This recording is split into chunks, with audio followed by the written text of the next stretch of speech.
Hello， 大家好，我是刘宇，今天做红烧排骨。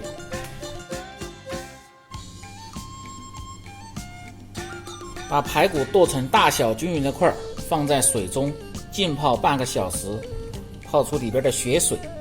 这盆排骨是15斤。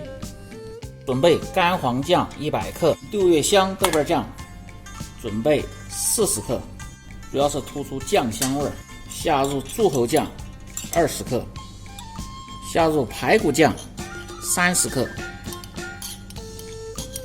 海鲜酱10克，生抽100克，料酒100克，然后把酱汁搅拌均匀。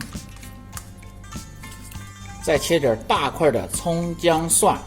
今天我们做的是酱香微辣的红烧排骨，这个做法老少皆宜，而且酱香味浓。香料少准备点就行，八角、桂皮、香叶和少许的白芷、干辣椒。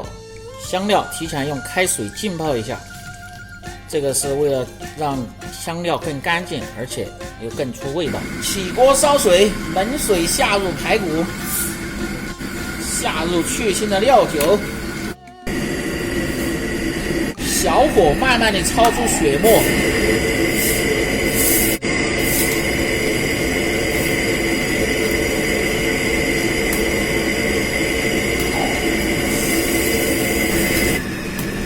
捞出冲洗干净。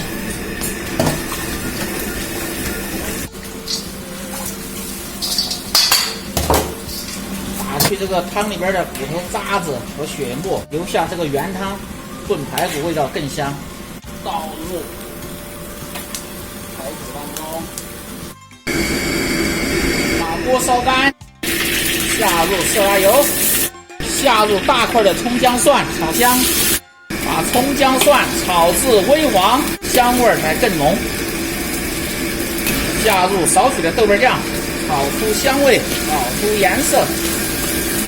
炒香过后，下入兑好的酱汁儿，小火慢慢的炒出酱香味，炒出香味。下入控干水分的香料，熬至油酱分离，就可以关火了。倒入排骨当中，放入盐30克，胡椒粉10克，大火烧开，关中火，炖至30分钟。切记不要加高压锅的盖子，因为那样的话肉不会很香。排骨炖至70%熟的时候，下入高度白酒，然后再炖至10分钟，就可以关火了。排骨倒入锅中，收下汁儿。排骨里边加上自己喜欢吃的配菜，荤素搭配，吃到口感更好。排骨收下汤汁儿，烧至汤汁粘稠。好，这样就可以了。盘中